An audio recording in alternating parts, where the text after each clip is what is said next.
The American Psychological Association defines depression under the title of major depressive disorders as a medical illness that affects how a person feels, thinks, and behaves, causing persistent feelings of sadness and loss of interest in previously enjoyed activities. The American Psychological Association uses the Diagnostic Statistical Manual of Mental Disorders, 5th edition, to classify mental disorders, including depressive disorders.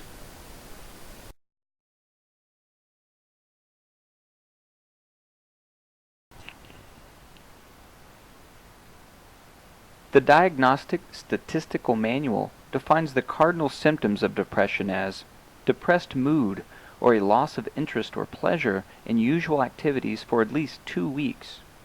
Other symptoms of depression may include alterations in sleep, food intake, body weight, decreased attention, inability to concentrate, feelings of guilt, and sometimes suicidal ideation.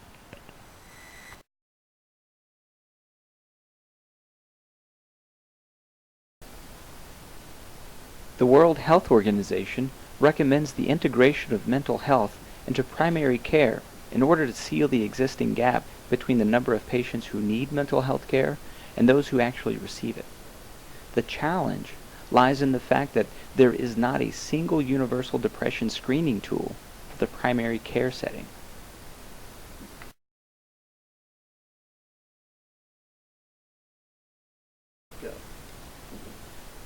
Primary care providers often find the screening tools burdensome and time-consuming for use in their clinical setting.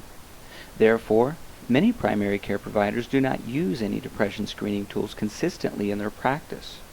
In a study where providers were asked their reasons for not using a depression screening tool in their practice, a majority of the providers answered that using these tools would open up a Pandora's box effect, which they did not wish to tackle.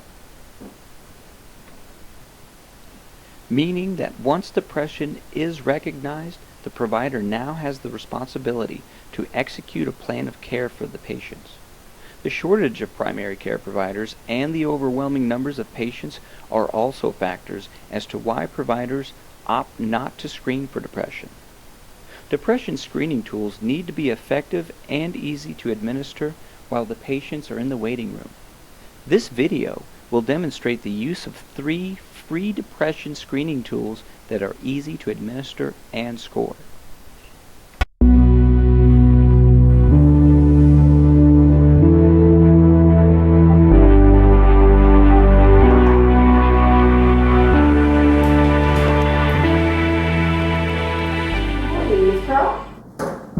Hi, my name is Amy Hopewell and I'm going to be your provider. How are you feeling today? Alright, okay. I'm just down, just don't have any energy, don't feel like doing anything. Well, it sounds like you're having a difficult time, so let's talk about it and see what we can do for you next. Alright. According to the National Institute of Health, depression affects approximately 6.7% of the United States adult population each year, with a lifetime prevalence rate of 16.5%. The World Health Organization predicts that by 2020, depression will be the second leading cause of disability, with only cardiovascular disease causing more disability.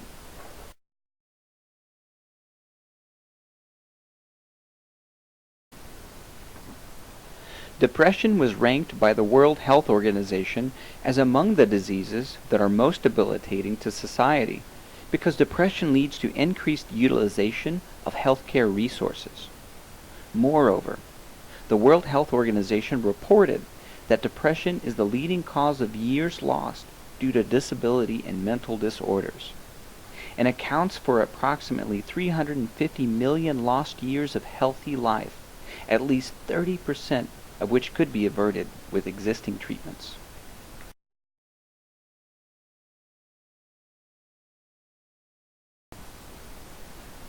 The numbers presented for depression by the National Institute of Health and the World Health Organization are expected to increase significantly in the next several years because of the implementation of the Affordable Care Act in 2010. With the Affordable Care Act, came an increase in patients seeking primary care, thereby increasing the frequency of diagnosis and need for treatment of persons experiencing depression. This influx of first-time patients makes it crucial to screen for depression in the primary care setting. Recognizing depression will likely increase treatment of patients suffering from depression and decrease the negative sequelae that accompanies this illness, such as alcoholism, drug addiction, loss of work, physical ailments, as well as loss of life. Therefore, systematic screening can be beneficial to improving outcomes for adults with depression.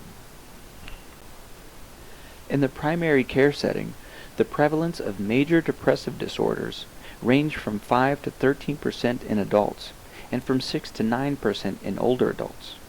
The United States Preventative Services Task Force now recommends screening all adults for depression in the primary care setting.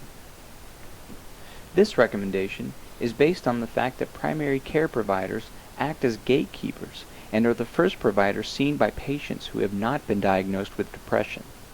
The role of primary care providers is to properly diagnose patients so they can either treat the patients or refer them to the appropriate specialist. According to the health promotion model by nurse theorist Dr. Nola Pender, it is better to intervene on health issues before they become problematic. Promoting healthy choices and care for oneself is of significant benefit, and individuals will seek what they perceive as beneficial to them. Primary care providers are in the perfect position to use Dr. Pender's model of health promotion by using depression screening tools on each patient visit to recognize and treat depression and promote healthy coping skills. There are multiple depression screening tools available that can be used in the primary care setting. Here are several of the depression screening tools that could be used in primary care. The Well-Being Index Questionnaire WHO-5, a 5-item tool developed by the World Health Organization to screen for depression. The Patient Health Questionnaires PHQ-2 and PHQ-9, tools which screen for depression in a first-step approach. Patients who screen positive on the PHQ-2 require further testing and can be evaluated with the PHQ-9, a self-reported 9-question version of the Primary Care Evaluation of Mental Disorders, PRIME-MD. The General Health Questionnaire GHQ-12, a 12-item assessment of psychological well-being to detect those likely to have or be at risk for developing psychiatric disorders. The Center for Epidemiological Studies Depression Scale, CESD, a 20-item self-administered screening test. Beck Depression Inventory, BDI, a 21-question self-report tool developed to quantitatively measure depression severity over time. For the purpose of this informational video, the WHO-5, PHQ-2, and PHQ-9 depression screening tools will be featured. These 3 tools are available online and are free to use.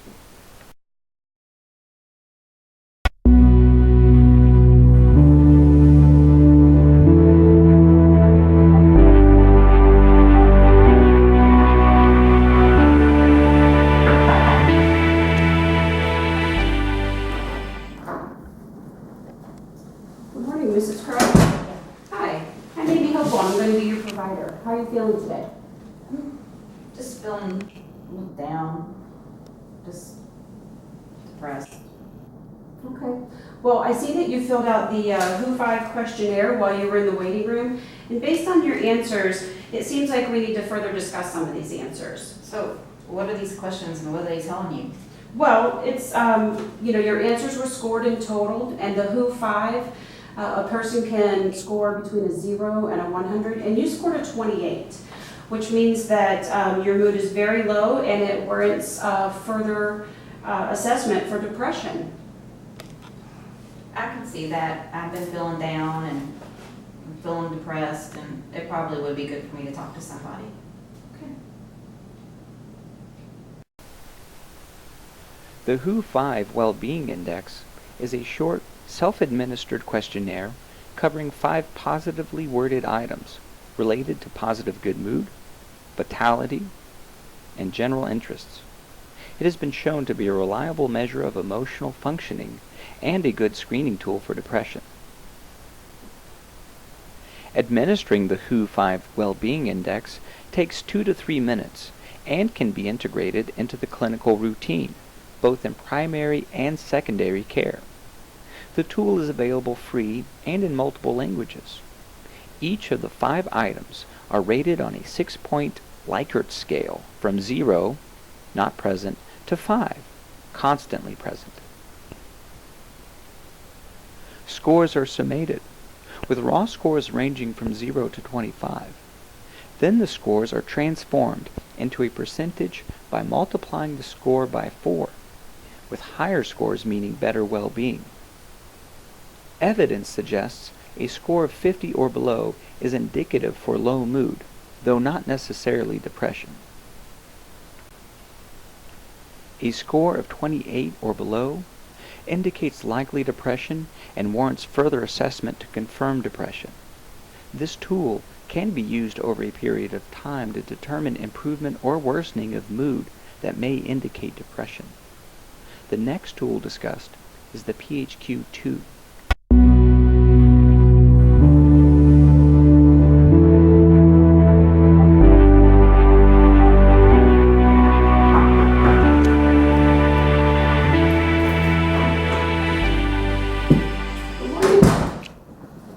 Ms. Crow? Yep. Hi, I'm Amy Hopon. I'm going to be your provider today. How are you feeling? All right, I guess. Okay. Well, while you were in the waiting room, I saw that you filled out the PHQ-2 questionnaire, and based on your answers, it shows me that you might be feeling a little down. Can I get you to fill out another questionnaire to further evaluate how you're feeling today? What is up with all these questionnaires? I mean, why do I have to keep filling them out? Are you judging me because I wear black and have red hair? I mean, what? No, these questionnaires are designed to help screen for your mood, and it helps me and you to decide on, the care, the further care you're going to receive. So if you could do that, maybe. Well, what do I gotta do? Well, if you can just take a few minutes and fill out these 9 questions, that would help a lot, and I'll leave you alone for about 5 minutes and come back and check on you. All right. Okay. The PHQ-2 inquires about the frequency of depressed mood and anhedonia over the past 2 weeks. Anhedonia is the lack of pleasure in things that would normally make a person feel pleasure. The PHQ-2 includes the first 2 questions of the PHQ-9. The purpose of the PHQ-2 is not to establish a final diagnosis or monitor depression severity, but rather to screen depression as a first step approach. A score of 3 or above is indicative of a positive screen. Patients who screen positive should be further evaluated with the PHQ-9 to determine if they meet the criteria for a depressive disorder.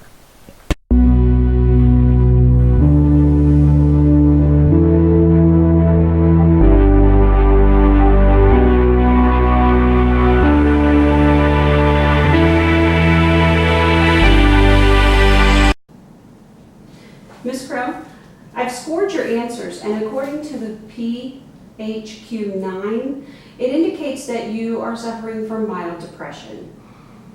I'm not surprised. I mean, I just haven't been feeling good lately. I don't have any energy. I don't feel like doing anything that I used to do. I just don't want to feel like this forever. I want to feel better. Sure, and I'm here to help you. And I'm going to be here every step of the way while we decide the best way to treat your depression. The PHQ-9 is a multi-purpose instrument for screening, diagnosing, monitoring, and measuring the severity of depression. It incorporates the Diagnostic Statistical Manual 5 depression diagnostic criteria with other leading major depressive symptoms into a brief self-report tool. The tool rates the frequency of the symptoms, which is then factored into a scoring severity index. Scores greater than or equal to 9 have a sensitivity of 88% and a specificity of 88% for major depression. Scores of 5, 10, 15, and 20 represents mild, moderate, moderately severe, and severe depression, respectively. To make a tentative diagnosis of depression, the provider should always rule out physical causes of depression, as well as normal bereavement or history of a manic, hypomanic episode.